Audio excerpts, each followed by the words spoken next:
Hey people, Carl Sling here. Just have to tell you that I watched the episode Orville last night, Identity Part 1, and it was completely fantastic. You gotta hand it to Seth MacFarlane. That boy is a genius. We never saw this coming. It's gotta be the best show on Orville yet. Episode Identity. Fantastic. Before we get into it, man, I just want to say thanks. It's my new channel. I'm working on it. I am a sci-fi lover. And Orville is the best sci-fi show on the air today on television. So, before we get in it, let's look at the Orville. We all know the Orville is in its second season, episode 8, Identity. The Orville's two successful seasons, as far as I'm concerned, with Seth MacFarlane leading the helm and making a fantastic Star Trek parody in sci-fi. Seth MacFarlane, of course, being a Star Trek fan with the writers of the Star Trek people on there and other Star Trek guests, we know the Orville is going to be the best show going. So we look at what's happening in this last episode, Identity. We start off with Isaac, our buddy, who is dating the beautiful black chick, which was also a Star Trek person, right? And they are sitting at home. Now, who is the beautiful black chick? Penny Johnson, who plays Dr. Claire Finn, right? The beautiful black chick who also was on The Next Generation. She and her two boys and Isaac, the Kalon robot that she is dating, are in her apartment or her ship room where they live, just having a fantastic time, right? Just having a fantastic time. Then all of a sudden, boom, Isaac shuts down like a sewing machine that just got unplugged. Isaac is dead for all intents and purposes, right? They do not know what to do. They get him in the sick bay. They start scanning. They start working. They try to do everything they possibly can. Even our buddy, the engineer, says, hey, bro, let's take him downstairs, take him apart, see if we can fix that boy. Not going to happen. They do not know what to do. So at this point in time, they ask the Admiral. Mr. Ed Mercer calls the Admiral, says we need to go see the Kalon, see if we can get Isaac back up and running. So Ed Mercer and Kelly, they get the permission from the Admiral to go to the Kalon homeworld. But that homeworld is so far out in space that they will not have any help if something goes wrong. They are on their own. Thinking about this, they say, let's take the chance, go knock on the Kalon's front door, see what happens. They are a secretive people, or robots, artificial life forms, of course. Don't know what's going to happen, but they, boom, they hit the freaking drive and say, let's go. They're on their way. Well, they get to the Kalon homeworld, and they're pulled into that orbit area, get close to the planet, and all of a sudden their power shuts off, and they get scanned like they used to be back in the old days. Back, when Star Trek showed a scan, like, everybody's scanned in there, man. The power goes down. What are we going to do now? All of a sudden, power comes up. They get landing coordinates, and they say, okay, let's go. So they start flying right in Kalon World. And this is a badass scene because the Orville can fly in atmosphere, right? Just like old days, cruising right through the city, all the way down, man, to those landing coordinates. And then all of a sudden they got a landing pad,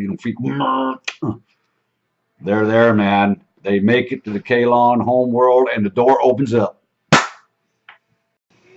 So Ed Mercer, Kelly, Lieutenant Alara, security, and Dr. Finn, they get out, and they got Isaac on one of them anti-gravity stretchers, and he's dead. He's deader than a doornail. They come out, man, and they see all kinds of people look just like Isaac. Artificial life forms. Look just like Isaac. So they get in there and they say, what's going on? We need you to fix Isaac. Da da da. They said, okay, we're gonna fix Isaac. They took him. They took Isaac away and they fired him back up. Isaac comes back out and says, hey, I'm done with you guys. You know why they shut me off is because I'm done with my mission. We got nothing more to talk about. Hit the road, Jode. Well, they're not going to leave just like that. They want to know what the hell's going on. What do you mean? I love you. Dr. Flynn says, I love you. You're part of the crew. Da, da, da, da. They love him. What's going on, man? Well, the Kalons are not cooperating. End of the mission. So Ed starts talking about you're going to join the Union. What's going on?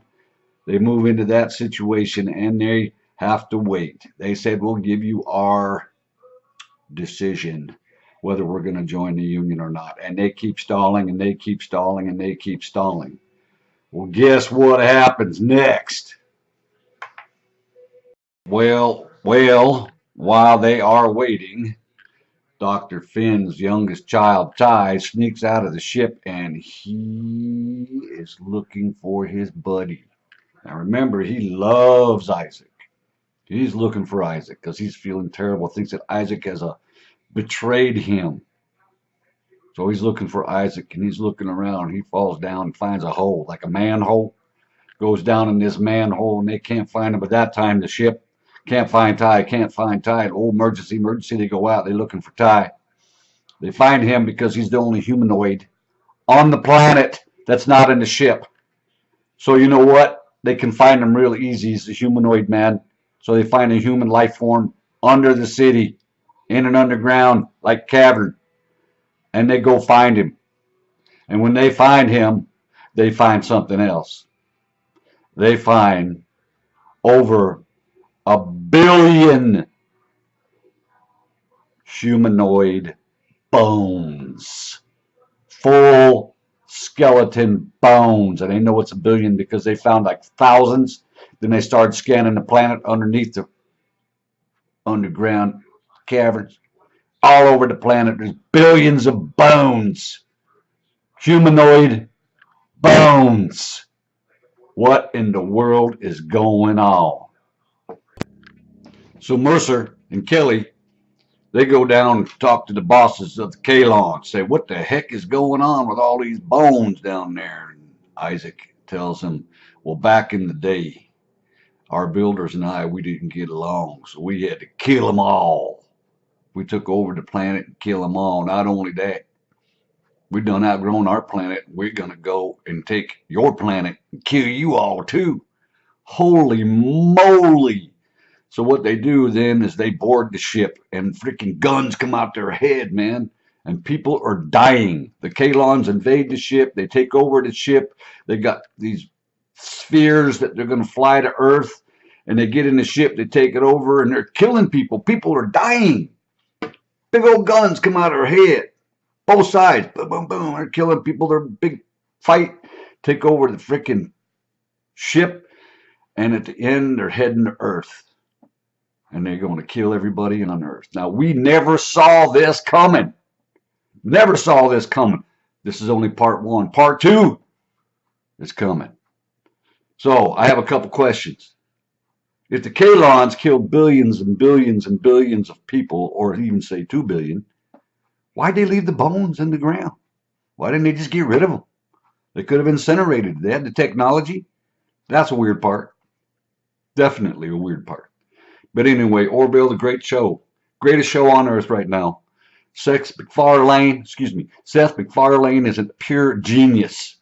Watch the Orville. Best show going. Thanks, man. See you later. Have a great day.